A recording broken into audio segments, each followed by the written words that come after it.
Hey you all, this is the Carpetbagger coming to you live from the South. Now we all have our own views on what the South is, but today we're going to focus on where the South is.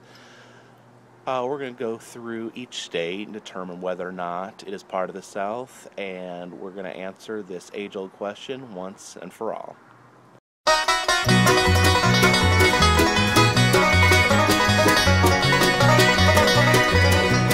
Wish that I was on old Rocky Top down in the Tennessee. We often hear of a geographical marker known as the Mason-Dixon line. A lot of people say that this is the line that separates the northern states from the southern states. It is a survey line named after the two men that surveyed it, one named Mason, the other Dixon. But as you can see, it's essentially the southern border of Pennsylvania, so kind of far north, if you ask me. If you take this across America, this would intersect Ohio, Indiana, Illinois. No one's going to call those states southern, so it's really a lousy border. Now, one would assume that the South is simply the part of America that used to be part of the Confederate States of America. Although, as you can see from this map here, that's not quite accurate. No one's going to call Arizona or New Mexico part of the South, and a lot of these states are really iffy. And that Missouri looks really out of place.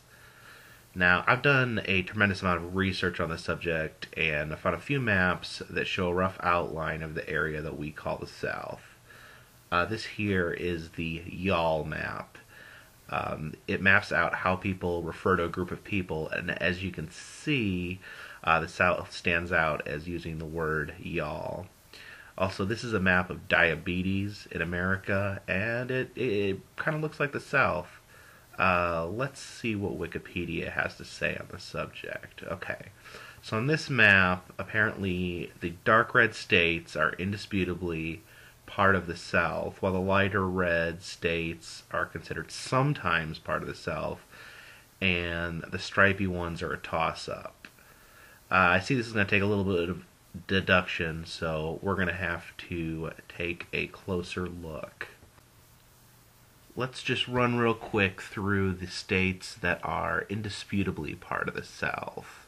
Of course, we have my home state of North Carolina, mountains, oceans, one of the most beautiful places in the country. It's a proud addition to the South. Down here we have North Carolina's chunky little brother, South Carolina. Not as pretty as its big brother, but it's clearly part of the South. Charleston, South Carolina, at one point was like a southern version of New York. It's kind of the beginning point of Southern culture. This is where the Civil War started. And we have over here, we have Georgia. Now it's definitely a southern state. Peanuts, Coca-Cola, home of the unofficial Queen of the South, Paula Deen. I think Georgia's also notable for the sheer amount of songs written about it, from Willie Nelson singing Georgia on My Mind to Ludacris singing Welcome to Atlanta. And Tennessee is the home of both the blues and country music. Also the home of Southern legend Dolly Parton, very, very Southy. Mississippi, no one's going to argue here, definitely part of the South. And Alabama, I'd venture to say that Alabama is probably the most southern state. Sweet Home Alabama is the official anthem of the South. I think a lot of times when you say the South, Alabama is probably the first state that comes to people's minds. Okay, now we're going to look at some of the disputed states. We're going to need some ground rules to kind of figure out exactly which states are southern and which states are not. The first criteria, of course, is geography. The South, after all, is named after a relative location. Of course, looking at a modern map, it's probably more appropriate to call it Southeast, but we're going to go ahead and call it the South. Southern states do need to be part of the southern United States, so sorry, Oregon. Of course, we can't ignore the association with the Confederate States of America. It plays a very important role in the formation of the South and kind of what defines it. But most importantly, we're going to look at the culture. We're going to have to use that to determine just whether a state feels Southern or not. Lastly, we are going to respect existing state borders, so I'm not going to induct half of Florida or the asset of Missouri. It's going to be all or nothing. Now, while our Wikipedia map lists Arkansas and Louisiana as indisputably part of the South, I actually do see some people leave them off their list. Now, Louisiana is different. It's got kind of a different culture. It's really unlike any other state in the Union. Unlike the rest of the South, it's got a very strong French influence. Religiously, it is primarily Catholic, while the rest of the South is very evangelical. They don't frown upon alcohol like they do in most parts of the Bible Belt. And I do feel that there is a strong cultural link between the swamp culture and the Appalachian mountain culture that we have here in the mountains. Now, New Orleans, certainly it's not like anything else that we have in the South, but I think a lot of the smaller towns in New Orleans really do have a very southern feel to them. And this culture that they have isn't completely isolated to just Louisiana. Not a lot of people know this, but the first Mardi Gras celebration in America actually took place in Alabama. So we're going to give Louisiana a big thumbs up. You're part of the South Louisiana, and we're happy to have you. Now I have a pretty big confession to make. I've never been to Arkansas, but I've always felt like it was part of the South. They do have the largest statue of Jesus in America, even though it's kind of an odd-looking one. But everything I've heard about the culture has a real southern vibe to it. We're going to keep it. Arkansas is part of the South. Now let's take a look at some of the more disputed states. First we have Virginia. Now I feel Virginia is part of the South. I know that geographically it's a little far north. It is under the Mason-Dixon line, but I guess we established earlier that doesn't really matter. What really pushed Virginia over the line for me is that Richmond was the capital of the Confederacy. Now, if we're going to use the Confederacy as criteria, I think we're going to have to include Virginia.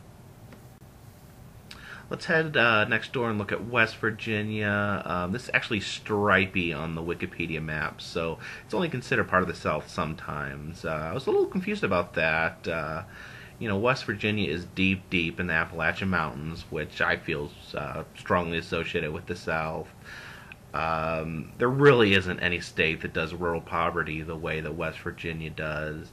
I think the reason people have a problem including West Virginia is because it actually rebelled from the Confederacy. It was originally part of the Confederacy, then rebelled to rejoin the Union. So kind of a double rebel. In some ways that makes it the most rebellious state. I'm going to give this one to the South. It just feels Southern to me. Now Kentucky. Now like Virginia, Kentucky's a little bit far north, and I have to admit it's got somewhat of a Midwestern vibe to it. But you know what? I'm going to give it to the South, and for no other reason than this man, the Colonel Harlan Sanders.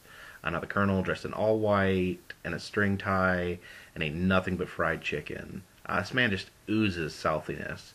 So in honor of the Colonel, we're going to give Kentucky to the South. Now let's head down here to Texas.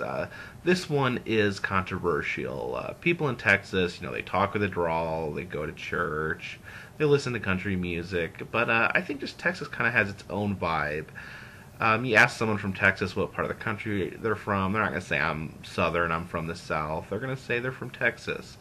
Texas used to be its own country, and, they still talk today about forming their own country. So I'm actually going to leave Texas out of the South, but I don't want anyone from Texas to take this as an insult. Texas is just kind of its own region by itself, and it's got its own unique culture.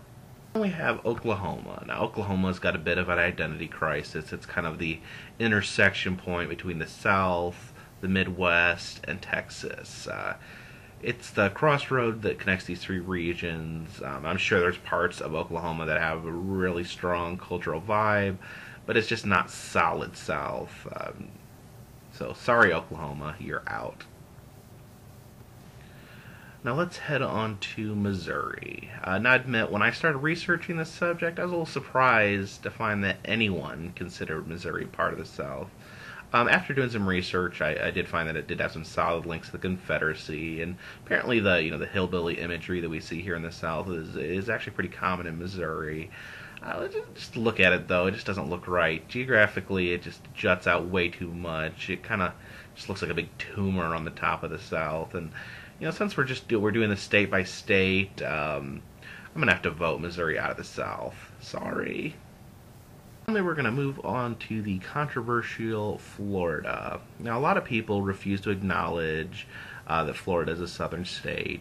Geographically, it is the most southern state, but people argue that the culture just isn't southern. Panhandle of Florida is actually known as the Redneck Riviera, so obviously there is some cultural southern vibe going on here. Also, if you move down a little bit in Brandon, Florida, we have the world's largest Confederate flag, and that is a picture of it. I know you can't really tell how big it is because there's no point of reference, so you'll have to trust me on that. It's pretty big. I saw it myself. A lot of people talk about the fact that Florida just has a really strong Spanish influence, as well as a influx of retirees that just kind of give it its own culture. It's kind of whitewash the South out of it. But you know what? I just don't have the heart to kick Florida out of the South. To me, it's okay. It's a little different. It's just got a lot to offer. Vintage tourist attractions, alligator wrestling, sunshine, things that make Florida great. And I have to believe that just there's enough Southern culture seeping downward to infuse Florida and give it a spot in the South. So I'm sorry, haters, but we're gonna keep Florida. Now that brings us to Washington, D.C. Now I know that no one really includes D.C. in what their vision of what the South is, but I just wanted everyone to take a look at this view right here. See that is the Washington Monument sticking up there in the middle, the Lincoln Monument down there in the bottom left-hand corner, and over to the right you're going to see the Capitol building. The view here is from the house of this man, General Robert E. Lee. I'm not saying that D.C. belongs to the South per se, but I'd say with this evidence, we're going to have to share it. D.C. is the only place that is both part of the North and both part of the South. And since it's our capital, I think it's best that we share it. Well, there you have it. We have a final and definitive map of the South. Thank you all for watching this video. I think we can all be grateful that someone finally put an end to this age-long debate. Of course, if you do disagree with me, feel free to leave your opinion below and call me a mean name. And after you're done calling me a mean name, why don't you head over to my website at www.thecarpetbagger.org. And thanks you all. I will see you next time.